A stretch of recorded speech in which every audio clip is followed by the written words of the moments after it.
तो सबसे पहले सभी को मेरा नमस्कार, सभी किसान भाइयों को। साथियों, आज जैसा कि हमारा विषय है प्राकृतिक खेती। क्या विषय है? क्या विषय है? प्राकृतिक खेती। तो प्राकृतिक खेती क्या है? आप लोग कभी जंगल गए? जंगल सभी लोग गए होंगे। तो वहां जब हम लोग जंगल में जाते हैं तो कितने सारे जो पेड़ पौधे देखते हैं, देखते कि नहीं देखते? उनमें यूरिया कौन डालता है? कोई नहीं डालता। उनमें कीटनाशक कौन डालता है? कोई नहीं डालता। उसमें डीएपी कौन डालता है? कोई नहीं डालता। जब ना तो कोई यूरिया डालता है, ना ही कोई डीएपी डालता है, ना ही कोई कीटनाशक डालता है, तो फिर भी वह समय आने पर फलों से लग जाते हैं। पौधे लग जाते कि नहीं लग जाते हैं? तो जब फलों से लग जाते हैं तो इसका मतलब जब प्रकृति हमारे जंगल के पौधों की पेड़ों की रक्षा कर सकती है तो हमारे खेत के पेड़ पौधों की क्यों नहीं? ताली बजाओ इस बात के लिए, बहुत अच्छी बात कही है। देखो तो समझने वाली हम सभी लोगों से यही निवेदन करेंगे कि आप लोग जो है प्राकृतिक खेती अपनाने का प्रयास करें। अब जैसे यूरिया हम लोग छिड़क रहे हैं, है ना, वो एक तो ये खर्चा हमारा कैसा बढ़ता है कि हमने यदि 1 क्विंटल जैसे 1 बोरी इस बार डाले के एकड़ में, अगली बार 2 डालना पड़ेगा, 2 पड़ गए तो 3 डालना पड़ेगा, 3 पड़ गए तो 4 डालना पड़ेगा। एक ही नहीं, एक तो ये खर्चा बढ़ रहा है, और दूसरी चीज जो हम यूरिया डीएपी जो हमारे खेतों में डाल रहे हैं वो क्या होता है? मिट्टी में मिल जाता है, और मिट्टी में जब मिलता है तो पौधों की जड़ों तक पहुंचता है, और जब पौधों की जड़ों तक पहुंचता है तो पौधों के तने तक आता है, और जब पौधों के तने तक आता है तो फलों तक आता है। वही फल हम लोग खाते हैं तो हमारे अंदर भी वही जहर आ जाता है कि नहीं? और अभी हमारे वैज्ञानिकों का जो कहना है कि हम लोग अपनी माँ को ना पूतना बना रहे। पूतना जानते? पूतना की कहानी सुनी आप लोगों ने? पूतना कैसे बना रहे वो समझो। हमारे वैज्ञानिकों ने रिसर्च किया, उसमें पता किया कि जितने केमिकल यूरिया डीएपी और कीटनाशक में है वो सारे कीटाणु जो है केमिकल हमारी माताओं के दूध में जा रहे हैं। जब वो बच्चे को जन्म देगी और वो बच्चा तो दूध पिएगा तो बताओ बीमार होगा कि नहीं होगा? बिल्कुल अच्छा पैदा होगा। आजकल हम देख रहे हैं, हम जब पैदा हो रहे हैं तो अस्पताल, मर रहे हैं तो अस्पताल, जिंदगी जा रही तो अस्पताल। इसका कारण क्या है? यूरिया डीएपी और कीटनाशक। साथियों, इसलिए आप सभी लोगों से मैं निवेदन करूंगा यूरिया डीएपी का प्रयोग बिल्कुल ना करें। जो सर ने तरीके बताए उनको फॉलो करें। और अपने उस पुराने मित्र को कैसे भूल गए आप लोग, जो बिना दिहाड़ी, बिना मजदूरी, बिना 1 रुपए लिए भी आपके साथ काम करता रहता था? केचुए का काम क्या है? मिट्टी को ऊपर नीचे करना। एक रास्ता बनाता है और दूसरे रास्ते से निकलता है, एक रास्ता बनाता है फिर दूसरे रास्ते से निकलता है। इससे क्या होता है? जमीन में जो है छिद्र हो जाते हैं, छिद्र। और जो हमारे बारिश का पानी जो आता है तो बूंद बूंद करके अब जमीन के अंदर एकत्रित होता है, और जिससे हमारी फसलों में नमी बनी रहती है, हमारी मिट्टी में नमी बनी रहती है। तो साथियों, आप लोग एक बात और बता दूं, आप लोग कभी भी केंचुआ पकड़ना और अपने इस पर हाथ पर रखना और उस पर 2-4 दाने यूरिया के डालना और देखना केंचुआ तुरंत तड़पने लगे और 1 मिनट के अंदर मर जाएगा।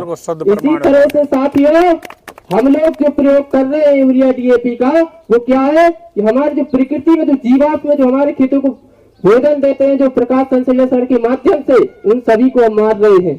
और केंचुआ पता है, हम लोग तो मान रहे, सरकार ने कहा हम दो हमारे दो, केंचुआ इस बात को नहीं मानता। केंचुआ कम से कम 50,000 बच्चों को जन्म देकर के मरता है, और दिन रात वह काम करते हैं। इसी तरीके से लाखों करोड़ों जब केंचुआ हमारे खेतों में हो जाते हैं तो हमारी फसल क्या हो जाती है? हमारी मिट्टी जो उलट पलट हो जाती है तो हमारी जमीन का पानी बहुत अच्छे से जाने लगता है। अब प्राकृतिक खेती करें कैसे? तो जैसे कि सर ने बताया कि प्राकृतिक खेती जीवामृत, बीजामृत, घन जीवामृत, नीमास्त्र, अग्नियास्त्र और सबसे बड़ा तो ब्रह्मास्त्र। ब्रह्मास्त्र यदि आप लोगों ने प्रयोग कर दिया तो समझ लो कीटनाशक आपको दिखेगी नहीं। और सुनो, किसानों को जीवन दाता कहा जाता है। तो जब हम प्राकृतिक खेती करेंगे तो जब यदि हमें किसी को जीवन देने का अधिकार नहीं तो हम किसी को मारे क्यों? इससे पता है यदि हम इस चीज का प्रयोग करेंगे तो इल्लियां मरेगी नहीं, लेकिन आपकी फसल को खाएंगी भी नहीं, है ना। और जो हमारे, क्योंकि देखो किसी को खाने के लिए किसी ना किसी को भगवान ने बनाया, जैसे कीड़ों को चिड़िया वगैरह खाती हैं, तो हम क्यों उनको मारे, है ना। किसी का भोजन हम क्यों छीने? हम तो किसान अन्नदाता है, तो अन्न दे रहे हैं जब, तो सारे जो है जीव जंतुओं की रक्षा करना हमारा कर्तव्य बनता है। और जो भी हम एक प्रयोग करेंगे, जीवामृत, बीजामृत, घन जीवामृत, नीमास्त्र, ब्रह्मास्त्र और तस्वानियार, इन सभी का जब प्रयोग करेंगे तो इनसे ना तो किसी को हानि होगी और ना ही आपकी फसल को हानि होगी। तो साथियों, सभी से मेरा निवेदन है, इन सभी का प्रयोग करें और रासायनिक खेती से मुक्त हो। प्राकृतिक खेती का मतलब ही क्या है? रासायन मुक्त खेती। और मैं निवेदन करूंगा, ज्यादा में नहीं, 1 एकड़ में प्रयोग करके देखिए। 1 एकड़ में आप लोग प्रयोग करेंगे और इसका रिजल्ट देखना। और जितनी बीमारी हमारे अंदर हो रही है, किसी की किडनी फेल हो रही है, किसी को हार्ट अटैक आ रहा है, किसी का जो है ब्रेन खराब हो रहा है, सारी बीमारियां जो है हमसे कोसों दूर चली जाएगी। तो हमें क्या करना है बोलो? प्राकृतिक खेती करनी। क्या करना है? तो प्राकृतिक खेती हमें करनी है। तो प्राकृतिक खेती में हमें क्या करना है? पहले जीवामृत बनाना है, ठीक है। तो जीवामृत कैसे बनता है? आपको इसमें आपको लेना है 10 लीटर गौमूत्र, 10 किलो गोबर। क्या लेना है? क्या लेना है? 10 लीटर गौमूत्र, 10 किलो गोबर, 1 से 1.5 किलो बेसन, 1 से 1.5 किलो गुड़ और 200 लीटर पानी में इसको मिला करके छिड़काव कर देना है हमारे खेतों में। साथ ही इससे क्या होगा? जितने भी हमारे जीवाश्म जमीन के अंदर है, जितने भी जीवाश्म जो प्रकाश संश्लेषण से, अब देखो 98% तो पौधा भोजन जब बनाता है तो सूर्य के प्रकाश से बना लेता है, लेकिन जितना भी बचता है 2-3% वो क्या करता है? जीवों के माध्यम से जो है भोजन अपना बनाता है। जीव क्या करते हैं? सूक्ष्म जीव प्रकाश संश्लेषण को लेते हैं और पौधे तक पहुंचाते हैं। और हमारी जो गौ माताएं हैं आज सड़कों पर मारी जा रही हैं, तो क्या हमारी वो माँ इस तरीके से मारी जाएंगी सड़कों पर? तो ये प्राकृतिक खेती करने से किन किन की रक्षा हो रही है? एक तो हमारी तो हो रही, उसके साथ ही हमारी गौ माता जब हम लोग पालेंगे तो इस तरीके से सड़कों पर नहीं मरेगी, है ना। तो प्राकृतिक खेती से जिनको माँ मानते हैं उनको तो बचा लो।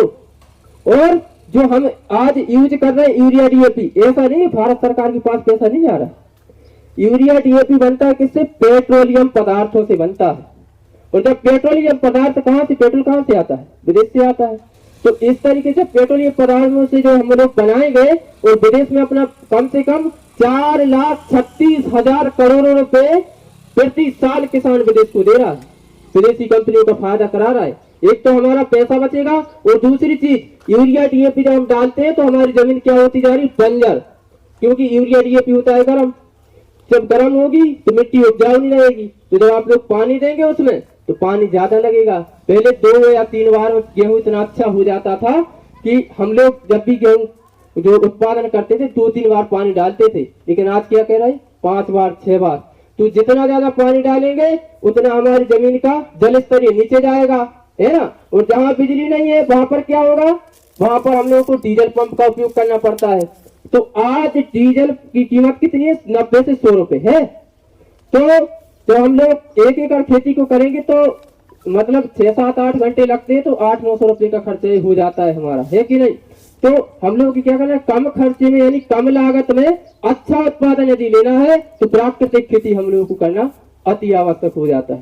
साथियों, सभी से हाथ जोड़कर मेरी प्रार्थना है कि आप लोग प्राकृतिक खेती जरूर करें और प्राकृतिक प्रकृति ने जो हमें दिया है उसको गवाए ना, क्योंकि यदि हमने ये गवा दिया तो आने वाली पीढ़ी हमसे यही कहेगी क्या छोड़ा हमारे पास दादा। आप लोग चाहते हैं कि वो हमारी आने वाली पीढ़ी आपसे ये कहे कि क्या छोड़ा है आपने हमारे लिए। और यदि आप लोग प्राकृतिक खेती करेंगे तो आपकी पीढ़ी यही कहेगी धन्य हो प्रभु, आपने हमें भारत में जन्म दिया और हमारे माँ बाप ने इतना अच्छा इस मिट्टी को बनाया। जब इसको माँ बाप मानते हो तो इसकी रक्षा करना भी सीखो। इसकी रक्षा करना हम किसानों के हाथ में ही है कि नहीं है। तो आपसे क्या करेंगे? क्या करेंगे? प्राकृतिक खेती। क्या करेंगे? तो प्राकृतिक खेती हम सभी लोगों को करनी है और इसका जो तरीका है सर ने बता दिया, थोड़ा मैं भी बताने का प्रयास करता हूँ आप लोगों को। जीवामृत बनाने का आप लोग तरीका नोट कर लो। 10 लीटर गौमूत्र, 10 किलो गोबर, 1 से 1.5 किलो जो है बेसन, 1 से 1.5 किलो गुड़ और आपको इसको 180 से 200 लीटर पानी में मिलाना। 1 एकड़ में छिड़काव इसका आप लोग कर सकते हैं। तो साथियों, इसी के साथ में आप लोग को यही कहूंगा कि शायद आप लोग कुछ समझ में आया होगा और आप लोग करने का प्रयास करेंगे और जरूर 1 एकड़ में तो करना ही है, ज्यादा में नहीं। अपने परिवार को यदि खुश रखना है तो 1 एकड़ में कम से कम प्राकृतिक खेती करना है। तो साथियों, यदि सर लोगों का आदेश होगा तो एक कविता सुनाने का मैं प्रयास करूंगा। बिल्कुल सुनाओ, आदेश है।